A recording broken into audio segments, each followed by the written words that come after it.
नमस्कार साथियों, स्वागत है आपका दिव्यांशी इंग्लिश पॉइंट में। तो साथियों, यदि अभी तक आपने मेरे चैनल को सब्सक्राइब नहीं किया, चैनल को सब्सक्राइब कर दीजिए, वीडियो को लाइक कर दीजिए, बेल आइकन को प्रेस कर दीजिए ताकि आगे आने वाली सूचनाओं का नोटिफिकेशन आपको मिल सके। तो साथियों, आज की एक बहुत बुरी खबर है, बहुत दुख भरी खबर है कि जो धरना दे रहे थे निर्दोष छात्र, केवल शांतिपूर्ण तरीके से धरना दे रहे थे, उन पर लाठी चार्ज हो गई है।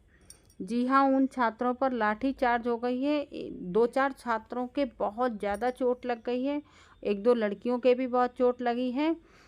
वो धरना दे रहे थे, केवल अपनी बात कर रहे थे और शिक्षा सेवा चयन बोर्ड के अधिकारियों ने शायद प्रशासन को फ़ोन कर दिया था, तो वहाँ से पुलिस आ गई थी। और पुलिस भी ऐसे वैसे नहीं आई, पूरा हेलमेट पहनकर, पूरा जैकेट पहनकर, सब कुछ करके, जैसे कि अभ्यर्थी बहुत ज़्यादा कोई अभ्यर्थी ना हो के अपराधी हो, क्रिमिनल हो, कोई आतंकवादी हो। जहाँ आतंकवाद होता है वहाँ तो किसी को बोलने की फुर्सत नहीं होती है, वहाँ कोई नहीं चला पाता है। लेकिन जहाँ पर छात्र होते हैं वहाँ पर सबकी लाठी डंडे चल जाते हैं। कितना अन्याय हो रहा है देश के छात्रों पर।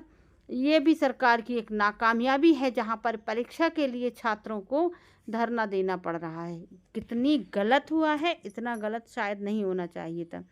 कल मैं खान सर का एक वीडियो देख रही थी, शायद आप सभी जानते हो खान सर को। उन्होंने ये कहा था कि जापान में एक रेलवे स्टेशन से ट्रेन जाती थी, उस ट्रेन को बहुत घाटे में जा रही थी क्योंकि उस पर केवल एक ही टिकट बिकता था।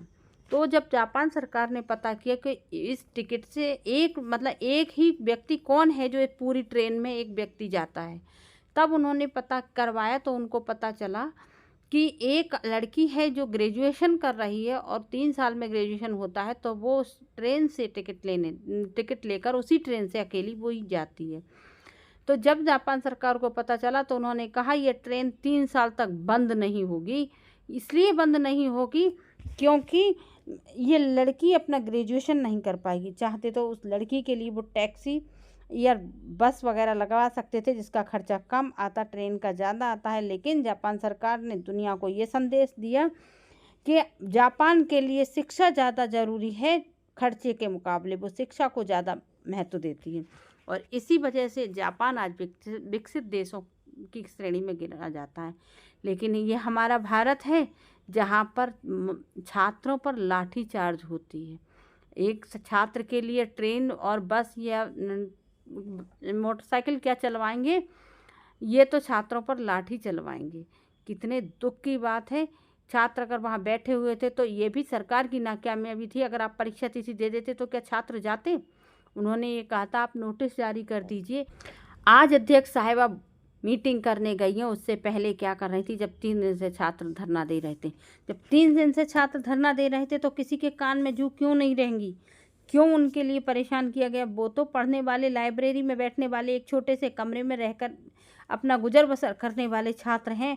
वो कोई क्रिमिनल अपराधी नहीं हैं जिन पर लाठीचार्ज करवाएगी। उनकी मजबूरी नहीं देखी, उनकी केवल भीड़ देखी और सरकार को डर हुआ तो उन पर लाठीचार्ज करवा दी। खैर, सरकार की तानाशाही तो बहुत बड़ी बात हो गई है, बहुत बड़ी बात हो गई। अभ्यर्थियों को आप ये सोच रहे हैं कि केवल ये 13 लाख लोग हैं, क्या करेंगे? ये 13 लाख लोग नहीं हैं, ये 1-2 करोड़ लोग हैं। इन 13 लाख लोगों के माता पिता भी होंगे, पति या पत्नी भी होगी, बच्चे भी होंगे। वो सब भी देख रहे होंगे और उन सबको भी दुख होगा कि ये सरकार की बहुत बड़ी तानाशाही है। दूसरी बात, आज तक का रिकॉर्ड रहा है, जब जब छात्रों पर लाठीचार्ज हुई है तब तब बहुत ही गलत हुआ है। खैर, लेकिन ये जो मीटिंग हुई थी उसमें जो 5 अभ्यर्थी गए थे मिलने के लिए, वहाँ पर ये बात चली थी कि जो पीजीटी की परीक्षा है वो तो अगस्त में हो जाएगी, अगस्त लास्ट में पीजीटी की परीक्षा हो जाएगी। और टीजीटी की परीक्षा को लेकर कल 1 जुलाई है तो कल मीटिंग नहीं हो पाएगी क्योंकि अध्यक्ष साहिबा मौजूद नहीं रहेंगी। तो इस मीटिंग होगी 8 जुलाई को। 8 उसी में निर्णय होगा कि आपकी परीक्षा कब तक हो पाएगी। फिलहाल मुझे लगता नहीं अब ये परीक्षा जल्दी हो पाएगी क्योंकि जब जब सरकार की असफलता होती है, शिक्षा सेवा चयन बोर्ड की असफलता होती है, तब छात्रों पर लाठीचार्ज करवाई जाती है। अगर छात्रों के अगर मतलब सरकार की तैयारी पूरी होती तो मासूम छात्रों पर लाठीचार्ज न होती। सरकार की तैयारी पूरी नहीं है, इसीलिए अपनी कमजोरी को, अपनी बात को छुपाने के लिए कराया था। दूसरी बात, अगर इनकी तैयारी की बात होती तो नीट का पेपर कैसे हो गया, कैसे पुलिस का पेपर हो गया, कैसे कुंभ हो गया, कैसे सब कुछ हो रहा है, केवल टीजीटी पीजीटी परीक्षा को लेकर यही है। क्योंकि प्राइमरी स्कूल के तो मर्ज हो ही रहा है, तो सोच रहे हैं शायद इंटर कॉलेजों का भी मर्ज करा दें, इसलिए शायद परीक्षा कराने की तैयारी नहीं है। तो अब पता नहीं हो पाएगी नहीं हो पाएगी। जो न्यूज़ मिली थी वो मैंने आप लोगों के साथ भेज दी है। आप विश्वास करें ना करें, आप माने ना माने, ये आपकी मर्जी है, लेकिन वाकई में आज एक बहुत ही गलत हुआ है।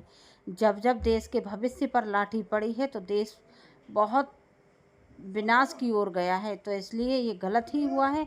बाकी अगर मुझे इससे रिलेटेड कोई सूचना मिलेगी तो मैं आप लोगों के साथ ज़रूर शेयर करूँगी, आप लोगों को बताती रहूँगी।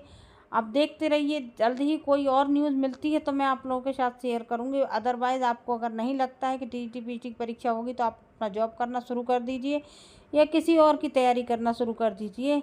लेकिन अब शिक्षा विभाग में किसी नौकरी की उम्मीद पालना बहुत बड़ी भूल होगी, मुझे ऐसा ही लगता है। ठीक है, अगली वीडियो में मिलते हैं। नमस्कार साथियों।